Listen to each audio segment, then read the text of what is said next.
I want to add something else to it now. So for some of you may be familiar with the model that I'm going to share with you now. Before I do that, I just want to go to the chat quickly before I add something else. I want to just go to the chat and just see whether there's any questions in the chat that I should answer at this point in time. Okay, let me see. How would you describe these different stages, changes are triggered? Externally or inner conflicts or something else. So generally what happens to us, so some of it happens as a result of being just human.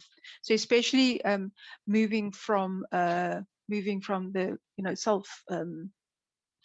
self-sovereign mind into the socialized mind it's you get feedback from society, that you can't be a grumpy teenager forever.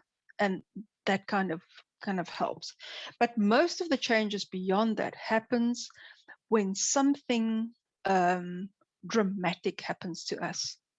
Okay, so it can be that we lose our job, or or a close relationship that we had stops working out, or that our company, we don't get the promotion that we were aiming for and had been working for years. So there's something outside in the circumstances that gives you like a shout out that you need to change. Okay, something needs to change here. So generally we only grow, we're resistant to change as human beings. So we only grow when we kind of get kicked out of our comfort zone by some kind of external thing. Or, sometimes it happens for people when they get really sick, or they have a traumatic car accident. So, but generally it requires something impactful to kind of shake us awake that there is a different way of being than how we currently are. So thanks, Andreas. Okay, so let's add culture to the mix. So I'm sure that a lot of you are familiar with, oh, sorry, that's not what I wanted to do. No, that's also not what I wanted to do. That's what I wanted to do. So if we look at Frederick Laloux wrote a book about 6 or 7 years ago called Reinventing Organizations. And there's quite a, the idea has some fierce critics. In the agile community, it became quite well known in the agile community. So I want to talk to you just a little bit about how he has defined his culture model. Really, at the basic tenet of what he says is that as we as human beings grow and evolve, so does the organizational structures, or in generally the structures that hold us. So there's some structures below this as well, but they're not that interesting to us, from an organizational point of view. So if we look at an amber culture, an amber culture is all about stability, predictability. So there's a lot of order in there. It's quite role driven.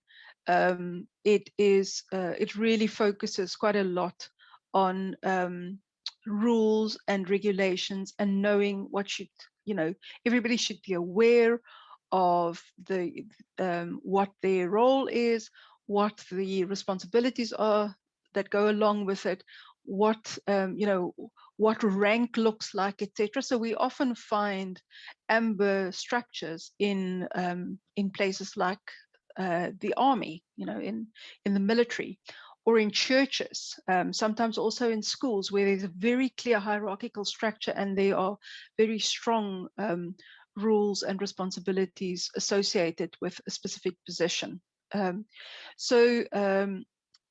No organization has only one center of gravity, so we also see amber in normal organizations that are commercial and work on meritocracy, in places like the legal department, for instance. Okay, so that's kind of the lowest level that's interesting to us in organizations. The next level up is what most of us tend to work in, and those are orange organizations that really focus on achievement. Achiever orange is what we tend to call it. So whereas in amber you are born kind of into a specific position in an amber society, and that's where you die. In orange, really, it's about getting ahead, and getting ahead through through advancing yourself, coming up with the brightest ideas, working hard, etc. Okay, so here what is really valued is things like profit, things like getting ahead, things like winning. That's really sits in the orange space, and like I say, most commercial organizations live there. In the green organization, green very often comes about when people get tired of the relentless competition that sits in orange organizations, and they believe that there's a better way to be with one another. So here it is about relationship, harmony. Green systems really value harmony, fairness. It's values driven.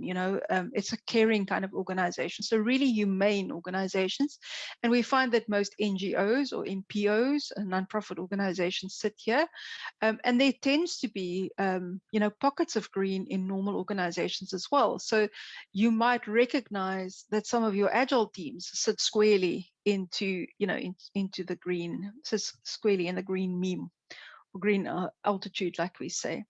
Now, the first tier one memes, they all are quite derogatory about the levels below them.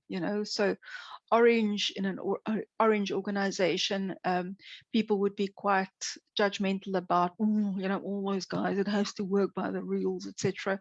In the green organization, people tend to complain about the fact that those money grabbing corporate capitalists, it's only really when we get to teal that we start getting an understanding that actually we need all of the altitudes below. Okay, so teal is the first one that embraces everything below and just realizes that when I get to this level, I can become skillful in what is appropriate when. So if it's really requiring relationship, then let me enhance the green meme a little bit. Whereas if we really have to stick to, for legal reasons, to certain things, well, then amber is fine. Okay, teal is also the first place where it really asks us to bring the whole human being to work. Okay, so teal very much, I mean, I'm sure that you can see if we start doing a mapping, which we'll do in a moment, that there are echoes here of the adult development. And what happens very often is that purpose-driven leaders are the only ones that are able to create teal organizations. Okay.